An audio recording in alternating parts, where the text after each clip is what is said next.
Hello दोस्तों, कैसे हो आप सभी लोग। मैं शशांक आप सभी का स्वागत करता हूं एक बार फिर से आपके अपने यूट्यूब परिवार में। Well, very special happy new year to all of you. आप सभी को नववर्ष की हार्दिक शुभकामनाएं।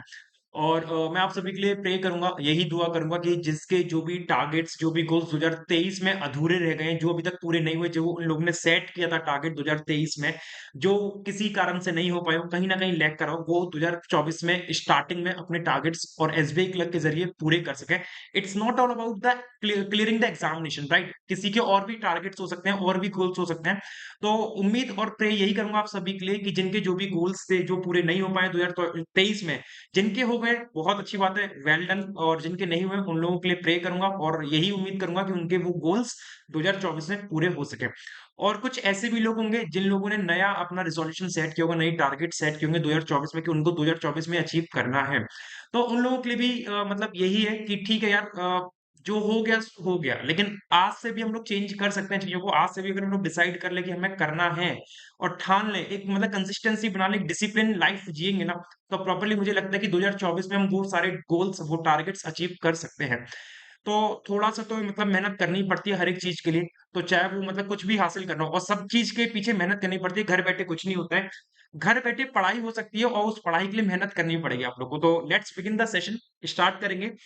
और एक बार फिर से आप सभी को very special happy new year. और आप सभी का मतलब इस साल, आने वाले जितने भी साल है, बहुत अच्छे से बीते, राइट। और आप सभी अपने वो सारे ड्रीम्स मतलब फुलफिल करो, अपने पेरेंट्स के ड्रीम्स फुलफिल करो, जिनके आप मतलब जो आपने देखे हैं एक टाइम पर, जो आपके पेरेंट्स आपसे एक्सपेक्ट करते हैं। ठीक है।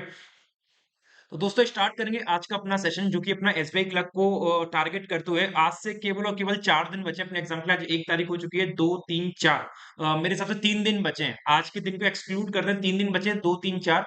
3 दिन के बाद पांचवा दिन जो आएगा, उससे आपका एग्जाम स्टार्ट हो जाएगा। ठीक है। तो आज का जो अपना सेशन है वो है 37th session. Today is the 37th session of this puzzle session, in which we are going to cover 4 another important puzzles for your upcoming SBI Clerk exam. So let's begin the session. But before starting the session, I want you all to like the session, share the session, comment, and let me know that you are enjoying or this session is beneficial for you or not. And if you are new on this channel, then please do subscribe the channel. So let's begin the session with our very first puzzle, और जो कि आप सभी के सामने आपकी screen पे, जिसमें बोल रहा है 8% DEFGHIJK are sitting in a row facing north. सभी लोग नॉर्थ में फेस करके बैठे हैं, और 8 लोग हैं। Number of person sitting between G and H is same as number of person sitting between G and I. Okay, इस लाइन से हम लोग स्टार्ट नहीं कर सकते हैं पजल को, लेकिन लिख सकते हैं इस लाइन को कि जी और एच के बीच में अगर एक्स लोग बैठे हैं, तो जे और आई के बीच में भी एक्स लोग बैठे होंगे। ठीक है। K and G are sitting at the ends, और के और जी दोनों ही कोने पे बैठे हैं। मतलब कहने का मतलब क्या हो गया कि केस नंबर 1 और केस नंबर 2 लेके चलेंगे। एक केस में जी को इस कोने पे, और एक केस में के को इस कोने पे, क्योंकि के और जी कोने पे हैं। तो 8 लोग हैं, एक ही हो गया। 2, 3, 4, 5, 6, 3, 2, 5, 6, 7, और यहाँ आ जाएगा के और जी कोने पे हो गए। बीच में 1, 2, 3, 4, 5, 6, और यहाँ पे जी आ गया, के और जी कोने पे हो गए। जी और एच और जे और आई के बीच में सेम है, जो अभी फिक्स नहीं हो सकता। ठीक है। H immediate left of E, H तुरंत बाएं में है ई के, तो एच अगर तुरंत लेफ्ट में है ई के, अभी ये भी फिक्स नहीं हो सकता है, होल्ड पे रखेंगे। ई राइट में है जी के, बट लेफ्ट में है डी के। देखो ई क्या है, राइट में है जी के, ई राइट में है जी के, बट लेफ्ट में है डी के। अब इमीडिएट हो भी सकता है, नहीं भी हो सकता है। और D who is immediate right of F, और डी तुरंत दाएं में है एफ के, डी तुरंत दाएं में है किसके, एफ के। ठीक है। No person is sitting between E and J, E और जे के बीच में कोई नहीं बैठा है, तो मतलब ई और जे एक दूसरे के नेबर हो जाएंगे। ई और जे के हो जाएंगे एक दूसरे के नेबर। अब एक चीज देखो, जी के राइट में ई भी जाएगा और डी भी जाएगा, मतलब जी इस वाले कोने पे तो नहीं आएगा, राइट कोने पे। जी कहाँ पे आएगा, लेफ्ट कोने पे रहेगा। तो इधर से मैं जी को हटा रहा हूँ, और जी को सेम वैसे ही बना दे रहा हूँ जैसे बना हुआ है केस नंबर 1 में, जी और के। ठीक है। अब एक बात देखो कि एच जो है तुरंत लेफ्ट में ई के, अब जी के राइट में ई अपना या तो यहाँ पे आ सकता है ना। ई अपना यहाँ आ सकता है, यहाँ कहीं भी आ सकता है। Okay okay okay okay. तो मतलब केस तो इसमें मुझे लग रहा है दिमाग खराब करेगा क्या ये। जी के राइट में ई है, E sit to the right of left, D D immediate right of F, D immediate right में है एफ के। ओके, क्या करें। चलो देखो, मैक्सिमम ई कहाँ पे आ सकता है अपना, मैक्सिमम ई कहाँ पे आ सकता है, ई अपना यहाँ भी आ सकता है। चलो करके ही देखते हैं यार, कुछ कर नहीं सकते ना। ई को अगर मैंने यहाँ पे रखा, ई को यहाँ रखा तो एच अपना यहाँ बनेगा, जी एच ई ऐसे बन गए। जी और एच के बीच में कितने आ रहे? जीरो। तो जे और आई के बीच में जीरो आएंगे। तो जे और ई नेबर है, तो जे अपना यहाँ बनेगा और आई अपना यहाँ बनेगा। जे और आई के बीच में जीरो हो गए। जी के राइट में ई और डी आने हैं, और जी के राइट में ई आ गया। ई के राइट में डी आना है, और डी के इमीडिएट लेफ्ट में एफ है, तो एफ ऐसे बन जाएगा, डी ऐसे बन जाएगा। अभी ये तो बड़ी आसानी से बन गई यार, ये तो सब कुछ बन गया। ये ऐसा कैसे हो सकता है? ई और जे के बीच में कोई पर्सन नहीं है, कोई भी नहीं है, ये इतना आसान कैसे हो सकता है? देखने में तो बड़ा टफ लग रहा था। अच्छा, अगर मैं ई को यहाँ ना रखता, अगर ई को मैं यहाँ पे रखता तो क्या होता कि ई के जस्ट लेफ्ट में एच आता, और जी और एच के बीच में कितने आ रहे हैं? एक पर्सन आ रहे हैं, और ई और जे के बीच में कोई नहीं आएगा, जे अपना यहाँ पे आएगा। और जी और एच के बीच में एक है, तो जे और आई के बीच में एक बनेगा, तो आई अपना यहाँ आएगा। और जी के राइट में दो लोग आने, ई और डी, तो ई तो ये क्या, डी अपना यहाँ आएगा। और डी के जस्ट लेफ्ट में एफ है, तो एफ नहीं आ पाएगा, इसीलिए ई को यहाँ नहीं रख सकते। तो मतलब केस नंबर वन सही जा रहा है, केस नंबर वन सही जा रहा है, दोबारा माथापच्ची करने की जरूरत नहीं है, अपना केस नंबर वन बन गया ना सही, बस बात खत्म। जी H E J I F D के इज द राइट ऑर्डर, ठीक है। आगे मूव करेंगे नेक्स्ट पजल की ओर। एच ई और एफ और डी, और एफ और डी, हाँ ठीक है, सही है ना, ओके। नेक्स्ट अपनी अगली पजल है, R M S A J V I N K R 8 employees and they will attend a seminar in 4 months, मई जून अगस्त सितंबर। ओके, मंथ और डेट की है, 4 महीने, और 6 और 18 को कर रहे हैं, month and date based puzzle है। तो मई, जून, अगस्त and September,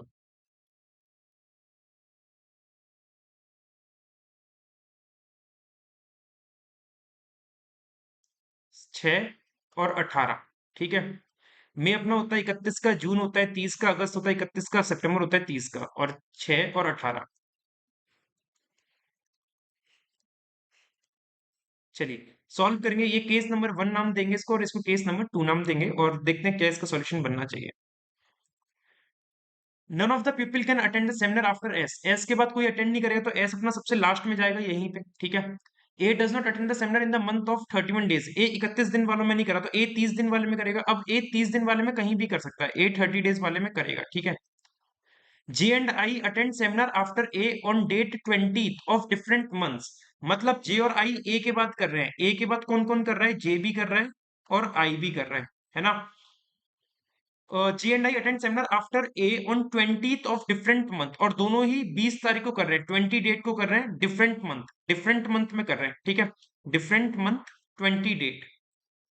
while R and M attend the seminar before A, और आर और एम जो है ए के पहले कर रहे हैं, आर और एम ए के पहले कर रहे हैं, and M attend after R, और एम आर के बाद कर रहा है।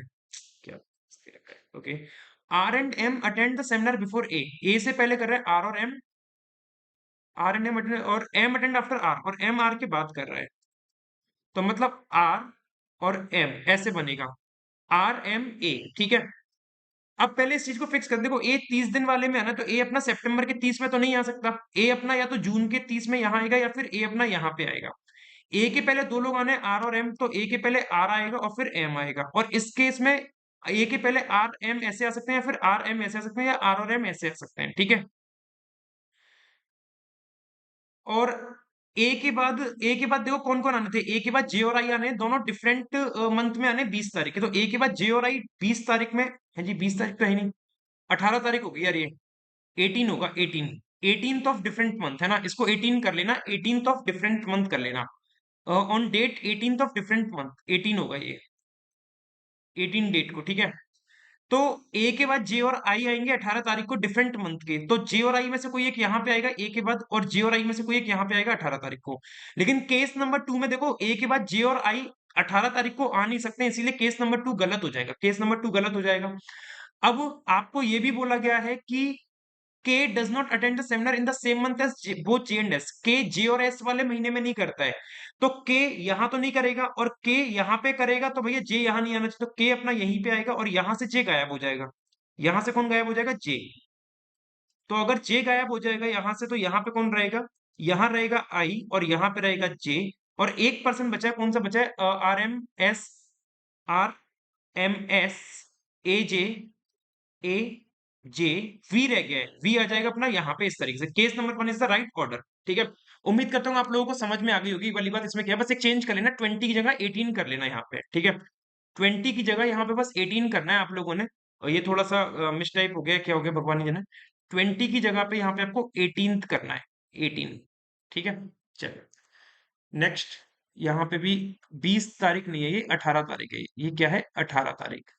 चलो, 8% DEF GHI JK are working in the same organization, different designation, और जो डेजिग्नेशन दे रखी है वो डिक्रीजिंग ऑर्डर में कौन कौन से, सीईओ, एमडी, सीईओ, फिर कौन सी अपनी एमडी, एमडी के बाद है जीएम, फिर प्रेसिडेंट, फिर अपनी प्रेसिडेंट की post, after that vice president, then manager, फिर assistant manager and staff. Last में कौन आ रहा है, अपना स्टाफ आ रहा है, लेकिन जरूरी नहीं इसी क्रम में हो। ठीक है, जरूरी नहीं इसी क्रम में हो, लेकिन इस तरीके से बनेगा जरूर। चलो,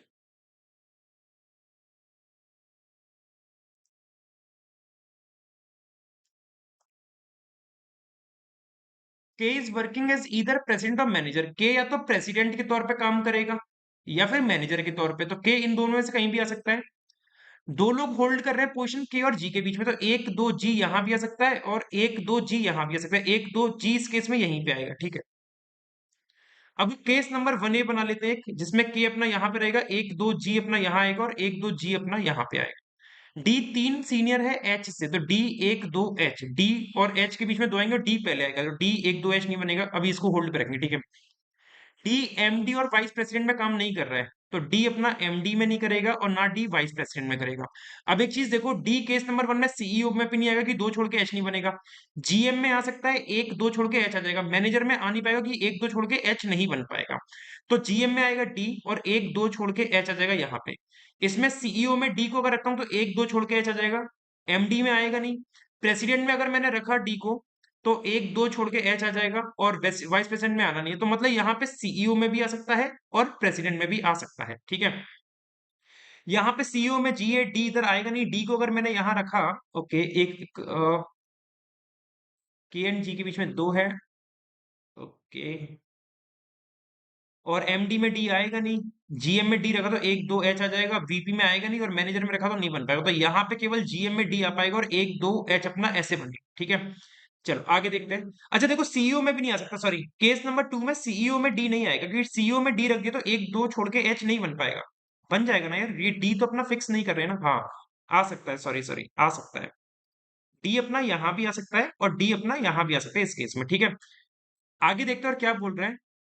जे is immediate senior to F, J तुरंत बड़ा है एफ से, तो इस केस में जे और एफ ऐसे आ जाएंगे और इस केस में जे और एफ ऐसे आ जाएंगे। ठीक है, अब अब क्या हो सकता है इस केस में जेएफ, अभी इस केस में जेएफ नहीं फिक्स हो पाएगा, तो जे जस्ट पड़ा है एफ के, ऐसे लिख लेते हैं। जितने लोग जे और डी के बीच में काम कर रहे हैं, जे और डी के बीच में जितने लोग काम कर रहे हैं वो सेम है ई और जी से। मान लो जे और डी के बीच में एक्स कर रहे हैं, तो ई और जी के बीच में भी एक्स लोग काम करेंगे। तो केस नंबर 1 में जे और डी के बीच में एक काम कर रहा है, तो ई और जी में एक काम करेगा, ई आ जाएगा यहाँ पे। केस नंबर 2 में, सॉरी, केस नंबर 1A में एक दो तीन, तीन लोग कर रहे हैं जे और डी के बीच में, तो ई और जी के बीच में तीन करने चाहिए, तो एक दो तीन, तो ई अपना यहाँ आ जाएगा, है ना। और अपना केस नंबर 2 अभी नालायकपना कर रहा है, तो उसको होल्ड पे रखेंगे। At least 1% hold the position between I and D, I और डी के बीच में कम से कम 1% तो आएगा। तो केस नंबर 1A गलत, क्योंकि आई और डी के बीच में कम से कम 1% नहीं आ पाएगा, आई डेफिनेट यहाँ आएगा। केस नंबर 1A में, सॉरी, केस नंबर 1 में आई अपना यहाँ आएगा और आई और डी के बीच में एटलीस्ट 1 कर रहा है, तो केस नंबर 1 अपना बिल्कुल सही जा रहा है। कोई जरूरत नहीं है केस नंबर 2 में दिमाग खराब करे, माथा पच्ची करे। केस नंबर 1 में अपना साफ साफ बन रहा है, तो बस यही अपना ऑर्डर है और कोई ऑर्डर नहीं बनेगा। फिर भी आपके मन में अगर आ रहा है कि नहीं सर बना के दिखा दो, क्यों गलत हो रहा है, तो मैं आपको बना के दिखा देता हूँ, देख लो एक बार आप लोग। डी को मान लो यहां रखा, तो एक दो छोड़ के एच अपना यहां पे बन गया। फिर जे और एफ आने, तो जे और एफ अपने इस तरीके से बन गए। जे और डी के बीच में देखो कितने आ रहे हैं, जे और डी के बीच में जे अपना ये गया, एक दो तीन चार पांच, पांच लोग आ रहे हैं, तो ई और जी में पांच नहीं आ पाएंगे, एक दो तीन चार पांच। तो मतलब ये वाली पॉसिबिलिटी गलत होगी, तो डी को यहां से हटा दूं, फिर मैं के हटा दूं, जे हटा दूं, एफ हटा दूं, है ना। अच्छा, के या तो प्रेसिडेंट, के नहीं हटाना था मुझे, के नहीं हटाना था, के अपना मैनेजर में रखना था। ठीक है, और एच हटाना था शायद, हाँ एच हटाना था मुझे, एच हटा दो। अब डी को मैं प्रेसिडेंट की जगह पे भी रख सकता हूँ इस वाले केस में। डी को मैंने अगर यहाँ रखा तो एक दो छोड़ के एच अपना यहाँ आ गया। जे और डी के बीच में जितने आ रहे हैं उतने देखो, जे और एफ फिक्स करना है, जे और एफ लगातार ऐसे ही आ सकते हैं इस केस में। यहाँ पे जे और डी के बीच में कितने आ रहे हैं? 2 लोग आ रहे हैं, तो ई और जी में 2 आएँगे, तो 1, 2 ई और जी में 2 नहीं बन पाएंगे, तो इसीलिए केस नंबर 2 भी गलत। तो एग्ज़ाम में ना आपको ये खुरापाती नहीं करनी है कि आपको चेक करना है कि क्यों गलत हो रहा है, वो तो मैंने यहाँ पे चेक करके दिखा दिया है। लेकिन आपका जो केस बनता हुआ चल रहा है ना फ्लो में, आप उसको बनाते चलो और 90% चांसेस होते हैं कि वो सही जाएगा और ये सही भी गया है। आखिरी पज़ल पे मूव करेंगे, आखिरी पज़ल आप सभी के स्क्रीन पे आपके सामने गई कि 8 लोग स्क्वायर टेबल के राउंड बैठे हैं सेंटर फेस करते हुए, okay. 1 person sit on each side, 1 person sit on corner. 1, 2, 3, 4, 5, 6, 7, 8। 1, 2, 3, 4, 5, 6, 7, 8। ये केस नंबर 2 और एक केस नंबर 1। सभी लोग कहाँ कर रहे हैं? अंदर देख रहे हैं। चलिए। 2 person are sitting between Y and P. Y और पी के बीच में 2 लोग बैठे हैं और P sides of the table. तो मतलब पी बीच में आएगा और 1, 2 वाई और पी के बीच में 2 है, तो पी यहाँ पे और 1, 2 छोड़ के वाई यहाँ पे। 2 केस बन सकते हैं। A person adjacent to Y, जो वाई के एडजेसेंट है वो एन को फेस कर रहा है। देखो वाई का एडजेसेंट ये वाला पर्सन एन को तो नहीं करेगा, तो ये वाला पर्सन वाई के एडजेसेंट एन को फेस करेगा। एन मतलब यहाँ पे आएगा, सॉरी। ठीक है। इसी तरीके से केस नंबर 2 में वाई का एडजेसेंट अगर मैंने ये वाला पर्सन देखा, तो ये पर्सन एन को फेस नहीं करेगा, तो वाई का एडजेसेंट ये वाला पर्सन लो और ये एन को फेस करेगा, तो एन यहाँ आ जाएगा। ठीक है। चलो।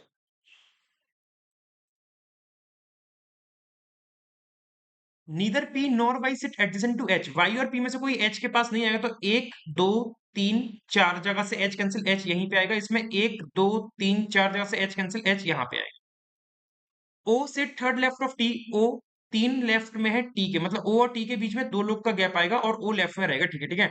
और T who does not sit adjacent to N, और टी किसके पास नहीं आएगा? टी और एन एक साथ नहीं बैठे हैं, तो टी अपना यहां नहीं आएगा।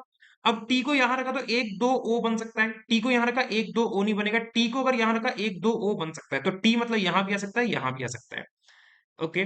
टी एन के पास आना नहीं है, टी यहाँ नहीं आएगा। टी को यहाँ रखा 1, 2 ओ नहीं बनेगा, टी यहाँ आएगा नहीं। टी को यहाँ रखा 1, 2 ओ बन जाएगा और टी को यहाँ रखा 1, 2 ओ बन जाएगा, मतलब टी यहाँ या फिर यहाँ।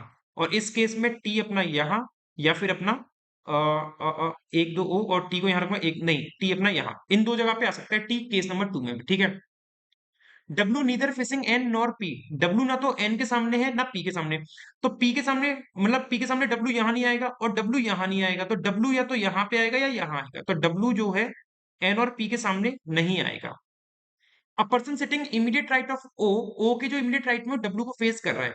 अब वो ओ के इमीडिएट राइट वाला पर्सन किसको फेस कर रहा है? डब्ल्यू को। पजल अच्छी है यहां से। अब देखो, टी को मान लो अगर मैंने यहां रखा केस नंबर 2 में, टी को यहां रखा है, तो ओ 3 लेफ्ट में है, तो 1, 2, 3 ओ अपना यहां आएगा।